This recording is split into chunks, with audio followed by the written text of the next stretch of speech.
going on, everybody? I am Tony Gladney, and welcome to Delta Flows, Restore the Delta's podcast that examines the future of Sacramento-San Joaquin Delta as a region.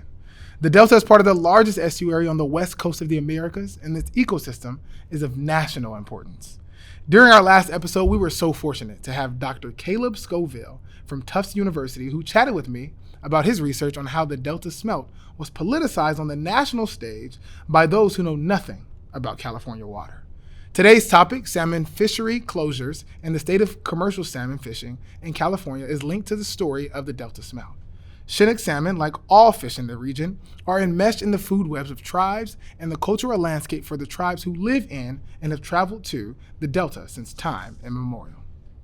With colonization, the Delta from the turn of the last century until World War II was home to half a dozen salmon canneries that produced 5 million pounds of canned salmon a year. The commercial salmon fishery in the interior Delta was closed in the mid-1950s to protect salmon runs, but commercial salmon fishing along the coast was robust for decades after. The last 15 years, salmon closures have rattled the commercial fishing industry, recreational fishing, and sustenance fishing for numerous Delta tribes. Our guest today, Scott Artis, is the executive director for Golden State Salmon and represents commercial salmon fishermen who depend on the Delta flows for their livelihood. Scott, welcome to Delta Flows. We have so much to cover today. How are you today? So far, so good, but I can't say the same for commercial, recreational salmon fishermen and women, fishing industry. They are beat down, and this is the second consecutive year, and it is not looking good. You know what? This is why I'm so excited to jump into this conversation with you, because we're like going right into it. That was literally what I was going to ask about. Like, I think many of our listeners may not even be familiar with what like commercial salmon and commercial fisheries are. So if you can just kind of break that down, like what is commercial fishermen and what does that look like and what are they actually going through right now? Yeah, this is an incredible topic because it actually, these people touch so many different lives that most people don't even know. And even when I was doing work with salmon restoration in the past, not even in my current role, the number of people that I would run into that didn't even know that California has salmon or salmon run, salmon season, all of this stuff was just kind of absent. So when all of a sudden people's lives are getting impacted, they don't even know that that's happening at this point. And so these commercial salmon fishermen and women that are out there, they go out there, it's a livelihood, it's part of their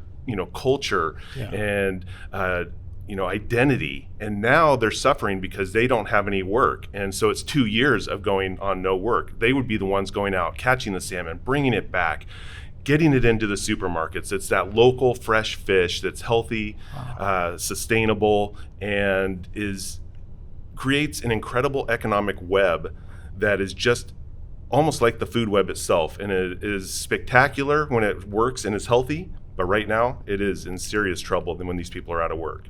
And you said they haven't had work for 2 years. That's correct. So what are they doing? Like how are they coping? How is this impacting like their day to day? If you could speak to that. Yeah, so there's many of them that are simply, their boats are at the dock. They're at the harbor. Wow. They pulled them out of the harbor. They're not even going out to fish. Wow. They can't do it. Some of them are trying to pick up work for scattering ashes, doing whale watching, getting kids out to fish, some really good stuff.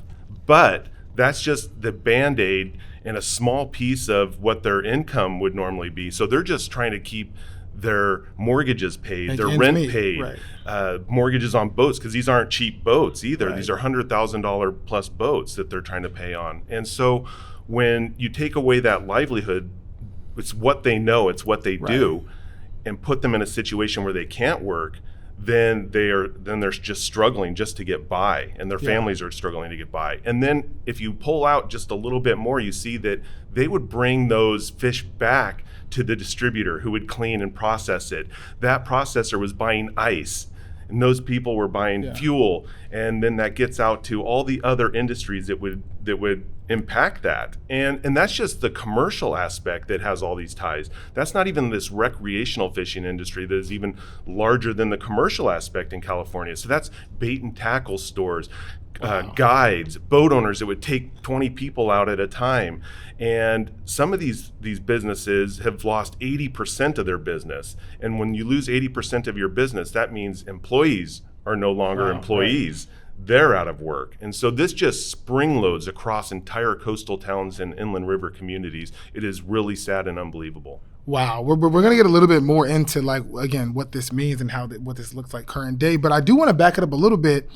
How did the decline in salmon even happen? Like, how did we get to this point in the first place? Yeah, and in your opener, you kind of talked and touched a little bit about what that was. But you can imagine in the days of past, we had cold water that would come down from the mountains, go right out to the delta and through the Golden Gate. It was a perfectly timed ecosystem, would function great, and these fish evolved to live with this.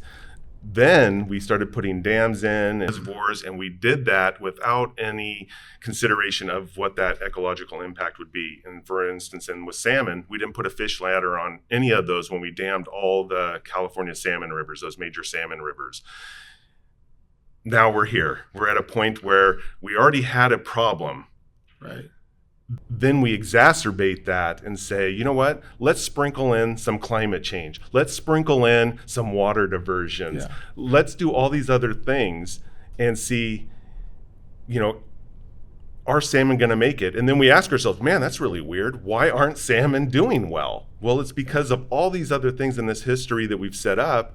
And then we just, again, are doubling down on trying to see, it's like we're trying to get to the finish line of how fast can we, cause the extinction of salmon, and then start to ask, wow, that's weird. All these other people are out of work as well.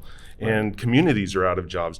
Cultures are being impacted. It is really an interconnected web that we just fail to look at all those, all those strings that were attached to everything else. Yeah, it seems so layered, right? In a way that most people may not know or talk about in a daily context, right? Yeah. And it makes me wonder too, like, because it's such a huge effect, are there any like laws or in place or policies that do also affect this that's happening with salmon fisheries? Yeah, there's definitely some. Well, I guess if you even step back and think about, California has, when we're talking about what this salmon is, this is the Chinook salmon, as you mentioned. This is the one that is that kind of commercially viable. And within that, there are 4 distinct salmon runs. There's like a fall run, which is that last remaining one that is fishable, or usually fishable when we're not in closed seasons. Then you have like a winter, a spring run, and a late fall run. And these are determined by when they're coming back and spawning and things like that. But at this point, we have laws that will protect some of these fish, that will try and make sure that they have water available, releases from dams, especially if they're endangered or threatened under the Endangered Species Act. But that same time, if we're not getting water out, and saving some of that water that's limited supply for just a winter run or a spring run fish, then there's no water for the fall run, which is then supporting all kinds of other wildlife, supporting all kinds of people as well. And so that's part of the problem, is we've created a situation where laws and policies aren't necessarily helping, at least the ones that are currently in existence on the books. And then we're just, moving more water out of the system and not letting it do what it's supposed to do. And I do actually want to back it up a little bit here, because we are talking a lot about commercial salmon, and I'm thinking about like our listeners here, right, who like may very well be listening to this with eating some salmon on the plate. So what is the difference between like what does this mean, commercial, what we're talking about, commercial salmon and the fisheries, to when it comes to like the plate for families, or does it make it to the plate, or is this a different type of salmon that we're talking about? No, you're exactly right. This is the salmon, in a normal season, a normal functioning, healthy ecosystem, you would be going to the store and you could get your own fresh, local caught California salmon, maybe right from San Francisco, maybe right from some of these rivers. That's not happening anymore. And when you're talking about like those businesses impacted, we're talking sometimes 100-year-old businesses, 120-year-old businesses that are in San Francisco that have been operating, fishing, families handed down from generation to generation, are not operating their business. They're on the verge of going bankrupt or closing their business doors.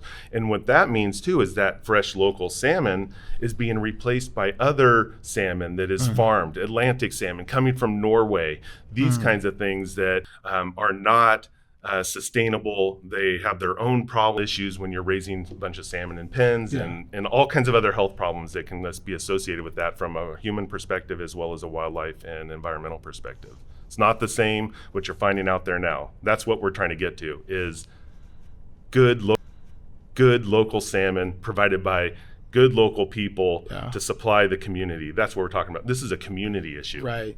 So are there programs currently happening to try and restore this in the community, to try and restore the salmon problem that we have? That's correct. I mean, we're part of, we're working with a coalition of incredible organizations that come from all different backgrounds. And that's the beauty of how this, salmon issue is arise. This is a water issue. This is a watershed issue. Yeah. And, this is bringing together groups like Restore the Delta, wildlife and conservation organizations, environmental justice, tribal nations, Yeah. and fishing groups. So we're coming from all these diverse backgrounds and waving the flag and saying, you guys in Sacramento or at the federal level, what are you doing? Wake up. We're awake. We need you to wake up because it's impacting all of us. And that's why it's important, I think, to be able to support each other and to help raise those voices up, because some of those voices are going to help be able to make an incredible change. And that's not just, from organization standpoint, but that's mobilizing the youth and mobilizing other people to be able to say, hey, we are killing ourselves. Water is life. And if we're getting rid of the water, we're wrecking people's lives. Yeah. And I know that, just kind of piggybacking on that, I know that, and we hear about salmon restoration from the government, and we see these PBS documentaries about California salmon. Could you just kind of expand on that? Like, what's real? What works? What doesn't work when it comes to these things? Yeah, that's a great question, because, I come from a background of doing restoration work, that habitat restoration work for salmon, floodplain restoration. It is some cool stuff. I love it. It's getting out. It is. Well, let me step back, because it's not just the group that's doing it. Usually when we're doing these restoration projects, it gets back to the community aspect. It's getting the community involved to do that. We had, kids that would plant and thousands of trees. And some of these trees, they were growing in the classroom. So it's like we were giving them the opportunity to grow redwood trees or other native plants in the classroom at their school. They'd come out and they'd plant, and we'd have people volunteering to plant.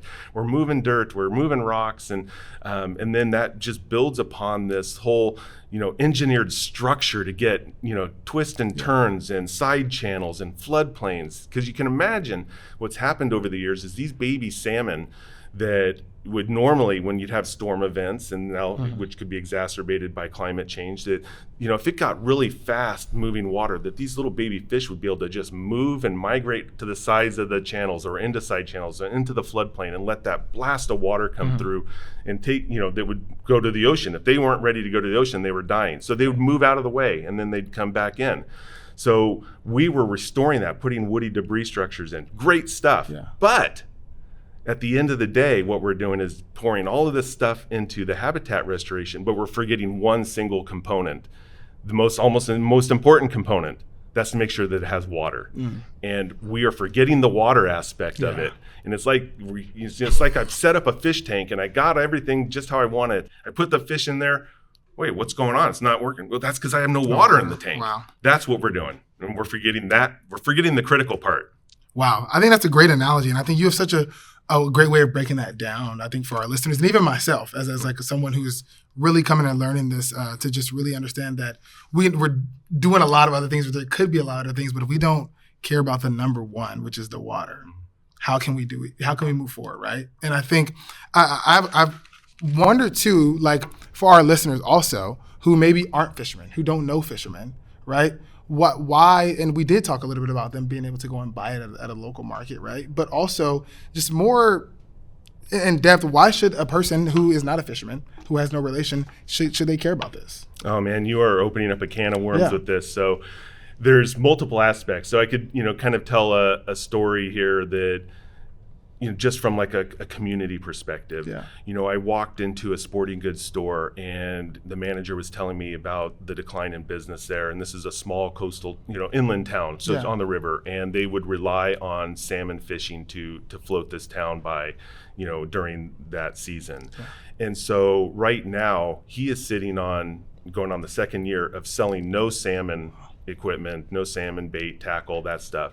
And when I asked him about it, he says, yeah, and now I'm having to lay off people during this season. So 3 months or 4 months that they're now laid off, trying to figure out what to do. And he said, the people aren't coming here. So I don't have the guides that, so people would come in and hire guides to take them out to the river and show them where the fish are and catch their fish.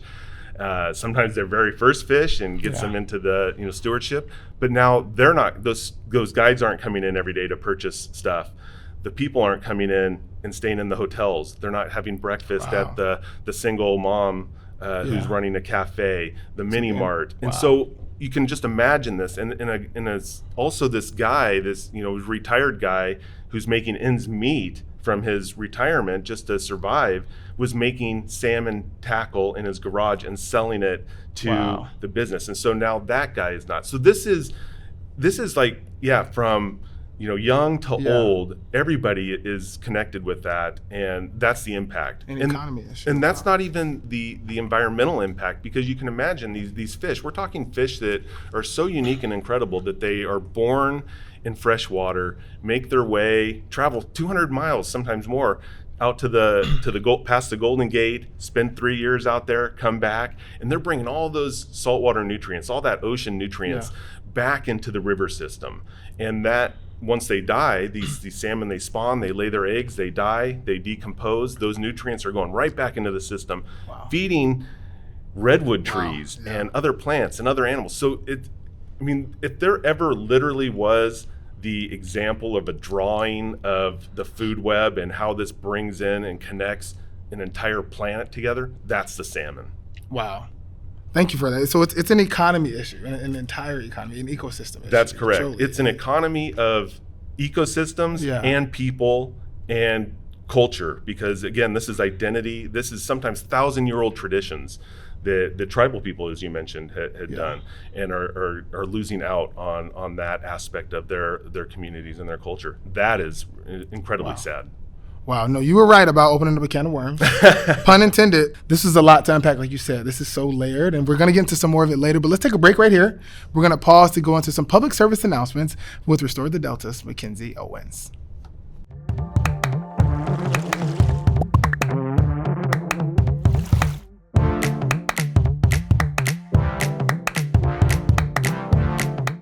Hi everyone, I'm Mackenzie with Restore the Delta. I'll be providing public service announcements for today's episode. During the previous episode, we shared upcoming outreach events in October and November, as well as more about our carbon and energy program. This week, I'd like to share an additional event in November. So, the Delta Heritage Forum is taking place at the Antioch Historical Society Museum on November 15th from 8:30 a.m. to 4:30 p.m., hosted by the Delta Protection Commission. This is a free full-day event that occurs yearly through commemorative storytelling, strengthening partnerships, and last but not least, building unique ideas all centered around the Delta heritage community. This year's theme is creating community through heritage. A recent update we would like to relay to our audience is that on October 10th, the Delta Tribal Environmental Coalition, also known as DTEC, represented by the Environmental Justice Law and Advocacy Clinic at Yale Law School, together with the California Indian Environmental Alliance, San Francisco Baykeeper, and Golden State Salmon Association, submitted a formal statement with the State Water Resources Control Board, highlighting fundamental flaws with the Delta Conveyance Project hearings. With that, the statement by DTEC and its allies draws focus to DWR's request for special treatment, as the permits DWR is requesting to use for the DCP expired decades ago and cannot be resurrected. The group calls on the State Water Board to hold DWR to the same policies and processes as other water users, requiring them to submit an application for a new water right, allowing the public to provide comments and the State Water Board to sufficiently analyze whether there is sufficient water available for this unprecedented water export project. To read the full statement, please visit our website. And keep an eye out for updates on the Delta Tunnel, also known as the Delta Conveyance Project, through policy updates and press releases through our newsletter. You'll also receive updates from me here, such as what I just shared previously, but for more timely updates, we encourage you to sign up for our newsletter by clicking on the link below in this episode's description. Now, I'll be passing it over to Manaya and Gio from With Our Words. Thank you.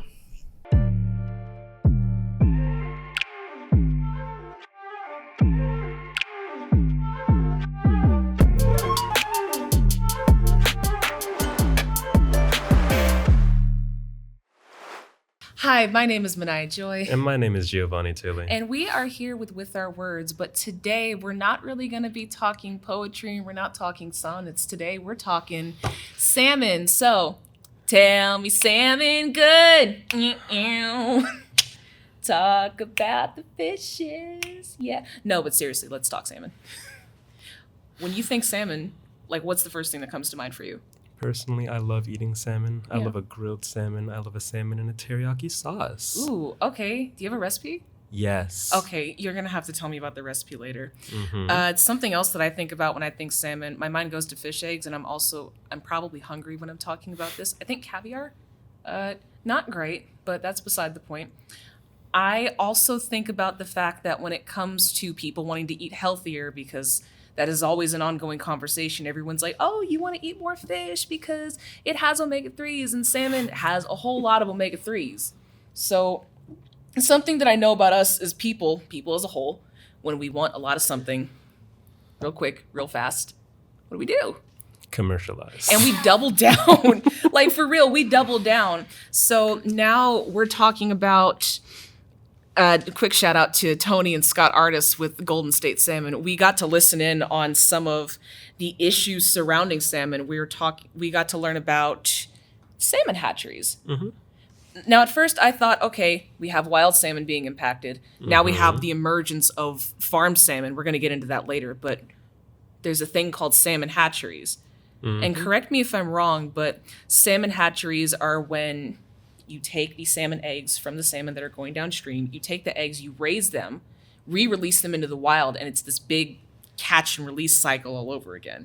Okay, Scott's nodding in the background, so I'm doing a good job. Mm-hmm.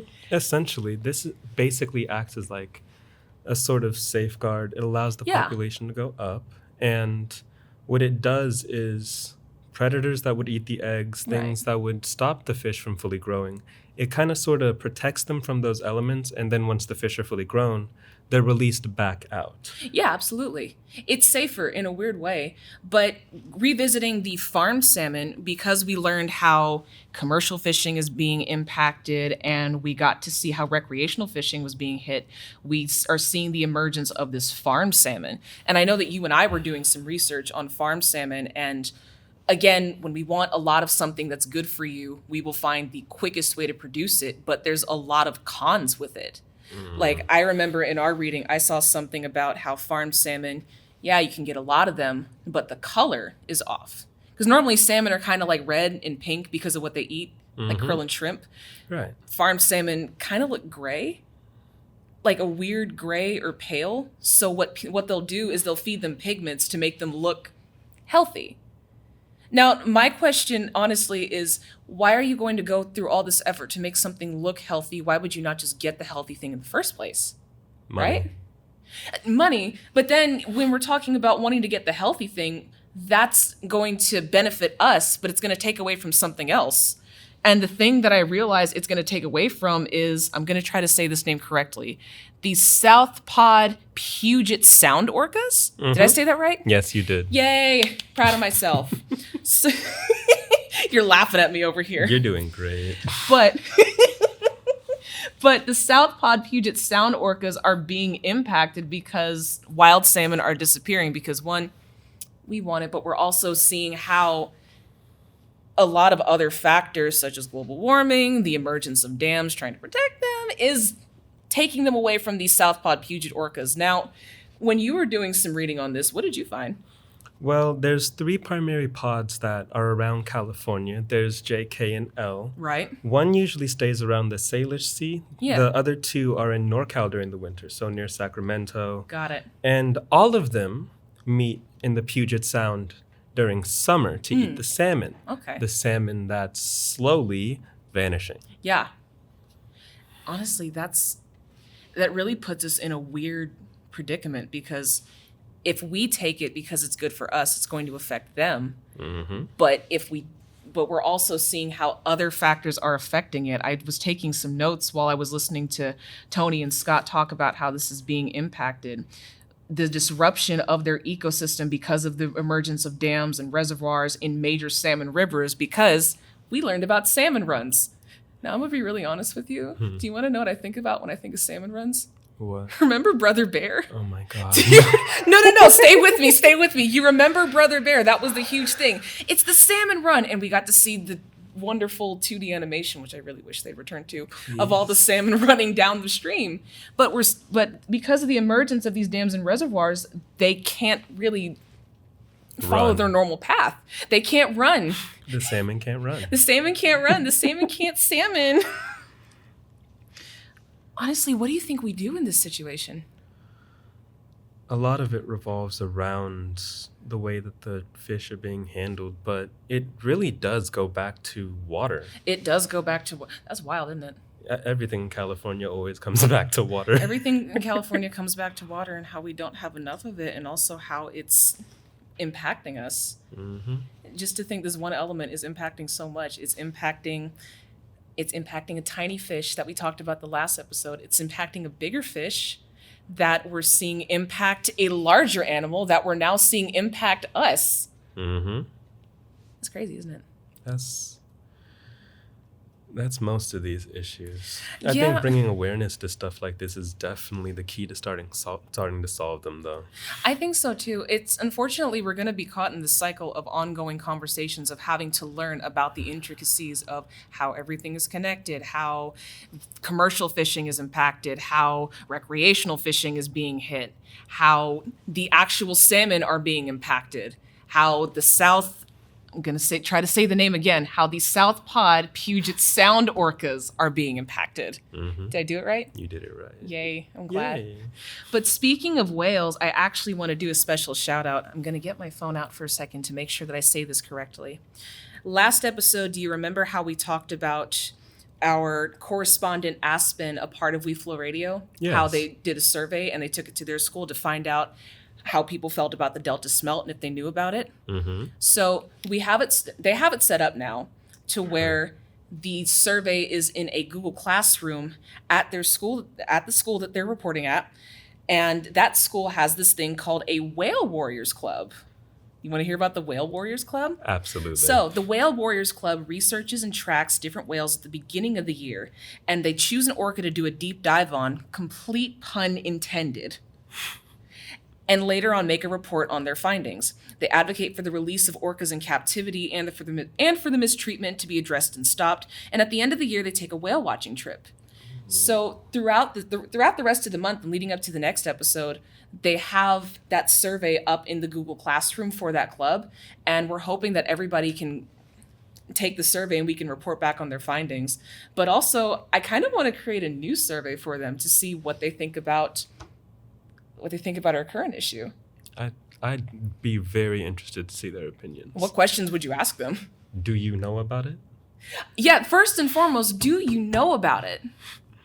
Because, well, that's the ongoing question. Are you aware of what's going on? A lot of the problems that we see are due to people not knowing. No, absolutely. Especially starting with our youth. Things like asking the Whale Watching Club is the perfect audience. They're going to tell us directly what they think. Yeah. Do you have any predictions about our findings? I don't think that a lot of them are going to know. Yeah, I don't think so either. But I also think that we can't really fault them for that because, as we said in the last episode, it's hard to find a starting place for any of this. It's hard to find a jumping in point because everything is so connected. It's hard. Here's a weird analogy. It's hard to see how big the web is when you're stuck in the middle of it. Mm-hmm. Does that make sense? Yes. So I'm kind of with you. I think that we're going to see a lot of people that don't know. However, I also think we're going to see a lot of people that are going to want to know more. Mm-hmm. Because again, everything is so connected and we want to find out how we fit into this. Because at the end of the day, this is going to impact us too, just as much as it's going to impact the Puget whales. Absolutely. Well, I think that's been our time. I think so. My name is Manaya Joy. And my name is Giovanni Tille. And we are with Our Words. Back to you, Tony. Welcome back, everybody, and thank you so much to Manaya and Gio, two of my favorite youth out here, for your great segment that you guys talked about. And I think, Manaya, you really said it perfectly and so eloquently. So I want to thank you all for providing the starting place for young people to really start having these conversations, to really learn about these very important topics that affect us every single day. And there's one thing I just want to touch on with them. Welcome back, Scott. So happy to still have you here with us to continue to further on this conversation and build on it. One of the things that they talked about, and it was just like fun to me, I wanted to just kind of expand on it a little bit more when they mentioned the connection between salmon and orcas, which are killer whales, if I could say that, right? So can you just talk about that a little bit? What's that connection like? Yeah, it's an incredible, like, just specialization that's happened with these orcas, because these orcas would normally feed on all kinds of other, from mammals to sharks and things like that, and fish. But this particular like clan of orcas has specialized itself to almost having like an 80% diet of Chinook salmon. Oh, wow. And now we're at a point that the size of the clan, it's been having some issues. It's endangered. It's about 74, 75 individuals. And you start looking at what does that consume? We're talking, 500,000, salmon that could be consumed. And when we don't have that salmon going into the oceans, now we're not only not feeding people and feeding the wildlife in our rivers or in our estuaries, our coastal systems, we're not feeding whales anymore. And this just goes to show, again, as we've talked about, everybody's been talking about this connection, just how far it goes. It's not just a one and done kind of thing. It just keeps going and going. And that is what is really incredible. The layers that unfold when you have a connection to salmon. And now we're experiencing what happens when you don't actually have salmon going into the system. Wow. That's actually crazy. Like you said, again, I feel like the connections are going to continue to grow or continue to be revealed the more anyone continues to just research this, right? That's exactly it. Yeah. So, and I want to transition us and take a step into really talking about the salmon closures in the state of California salmon fisheries. And I understand that some dams have been removed up on the Klamath River, and salmon are already reappearing on that river, right? So, but is that enough for California? It's not, and it's great. I love to see that. This is classic. Okay, we've identified a problem. We're gonna fix it. We're doing it, right. And it's not just out there and as this concept. It's now actually happening, and that can inspire people. You go, okay, it is possible. We can do this. But then we've decided we're gonna do that. But you know what? Why don't we double down on what we just did with 1950s, early 1900s infrastructure projects to divert more water? So we're going, let's just get this Sites Reservoir going. Let's get the Delta tunnels that was going to divert more water. So over here, we do the good. And then we got some smoke and mirrors happen. And then all of a sudden we're going to say, let's try and solve the problem with more infrastructure projects as opposed to letting nature take its course. And that's where we're at now. So it's good to see that. But unfortunately, with all that good work that, seeing that happen, we're going to try and trample on that with some other projects that just are almost salmon killing projects. Yeah, that makes sense for sure. And I feel like I hear this in a few other contexts as well, where it's like sometimes humans need to like step out of the way. And I guess. But we can return and let nature do what it does best. We just got to get out of the way sometimes. And that's not what we're doing, though. We're doing it over here, but then we're trying to sidestep that good work that's happening. And again, it all comes back to the water. If we're going to let them get up into these systems, hey, they're getting these salmon are now able to get up into these tributaries, reach some of that cold water that they historically were doing and help really just bolster the population. Yeah. But then now we're trying to divert water elsewhere downstream. So it's like, yay, they're going to hatch. They're going to start making their way down. But then as soon as they get to the delta, we're going to start siphoning water out so they don't have those flows. And then it allows more predators to come in. All of this kind of incredible stuff that happens when we remove water from a system. Yeah. Wow.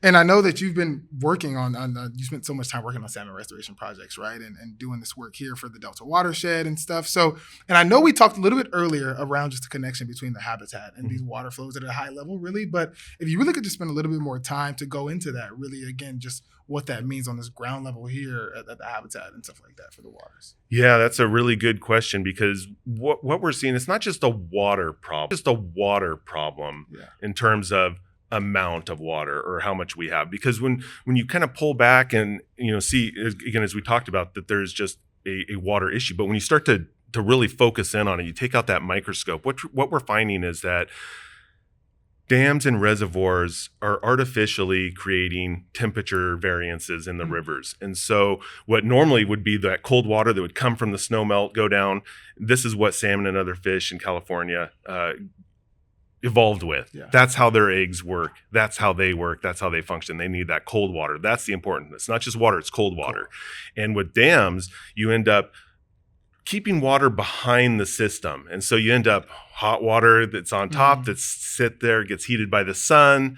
The cold water is down below. But then if you're removing water at the wrong time of year, you're sucking and you're releasing that cold water out to go to big diversion projects, big water users, industrial farming and things like that. You end up with only hot water left. So then when you have the salmon that are saying, hey, our eggs need 54.5 degrees temperature to live, we're releasing water that can go beyond that. And it's not uncommon for us to see river temperature sometimes into the 70s. And when you get into water temperature into the 70s, you're obliterating all the salmon eggs. So they don't even have a chance to try and contend with increased predators, low flows. We're just immediately eliminating them from the system. And then that comes back to no more salmon for people, whales, and it just springboards on and on until we have people that are out of work. California salmon are going into Oregon and supporting coastal towns and communities there. So what we're seeing here is also showing there, and we're talking $2 billion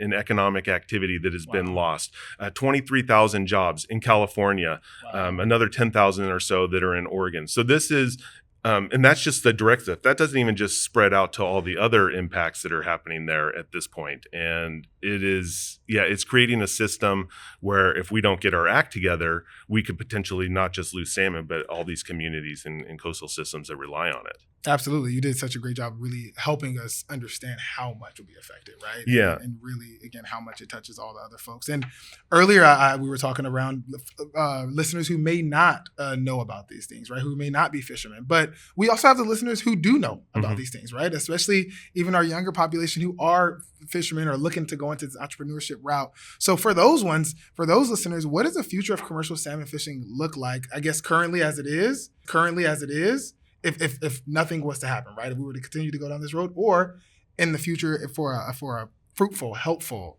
healthy fishery, what would that look like for these young entrepreneurs? Yeah, I mean, because there's an opportunity. If looking at some of the economic studies, if we were to actually get back to some historic levels, we're talking $5 billion in economic activity that could potentially be there, tens and tens of thousands of jobs. So this is a healthy salmon fishery. Supports the ecosystem, but it supports the people, and that offers jobs. That's not just that; these are great trade jobs and things that get people out and understand what can actually be done in the environment and as in a sustainable way. And that's what these fishermen are doing. They're in a sustainable because they want that. That's how their livelihood. And they're saying, "Hey, we're doing everything right."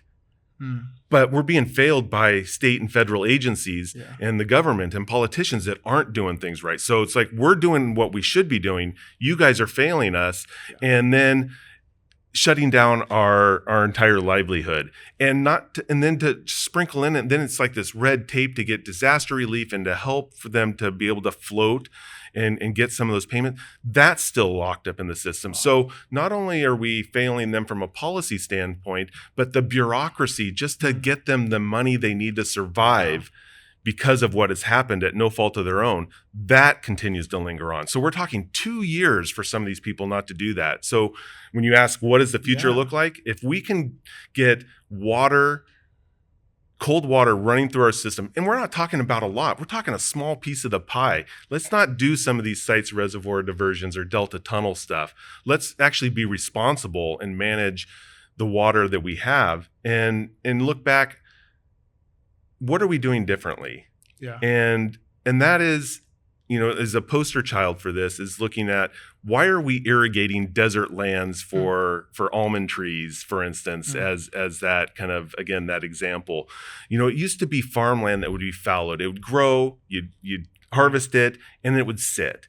Now, what we've done is planted almond trees. So instead of just a small window of the year that you would have this agricultural industry, now we're feeding trees water all year round in arid regions.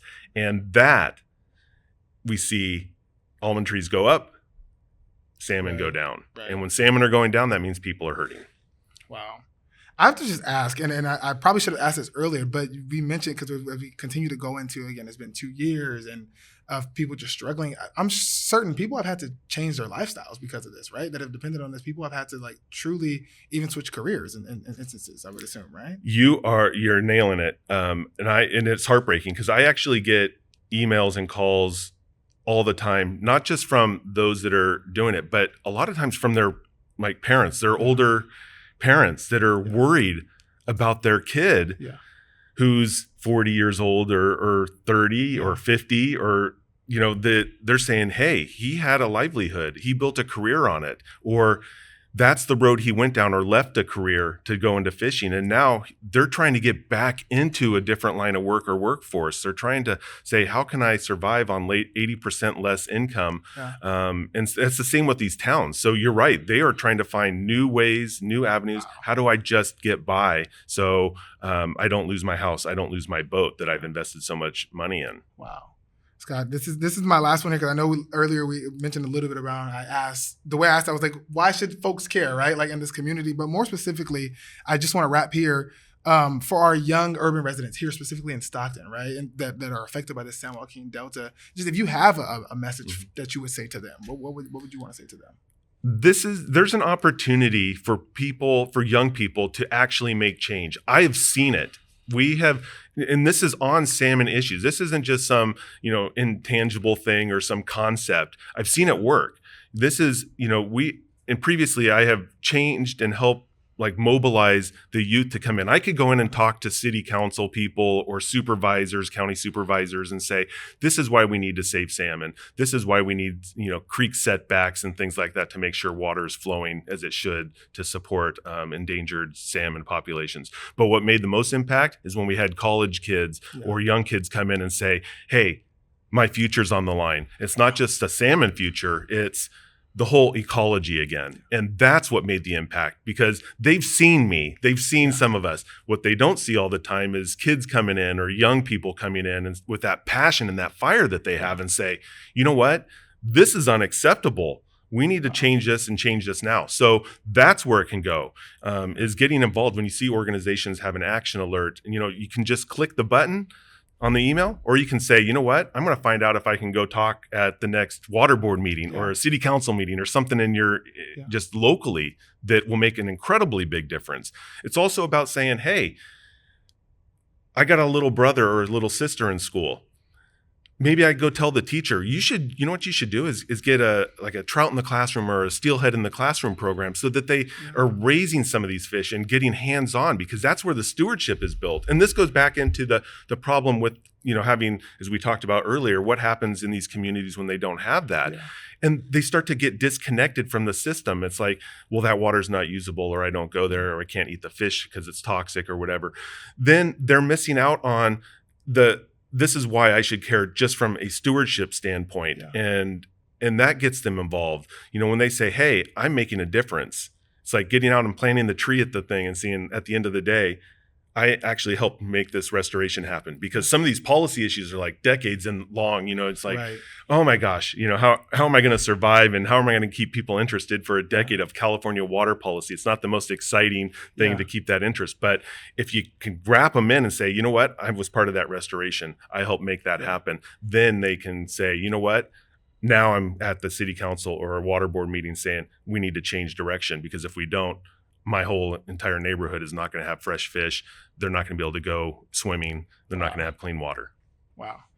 Scott, thank you so much. Thank you so much today for just making this conversation, this issue real. Thank you for the tangible action items. I really enjoyed our conversation today. Enjoyed learning from you. Thank you also to the youth from With Our Words, Manaya and Gio. Thank you also for providing the starting place for young people to really listen and start to have these conversations. And please join us in a few weeks for a conversation with Women in Water, featuring Ashley Overhouse from Defenders of Wildlife and Keiko Mertz from Friends of the River, to talk about their policy work and what it is like for the next generation of women leaders in the world of California water. My name is Tony. I'm the host of Delta Flows. Thank you all for tuning in.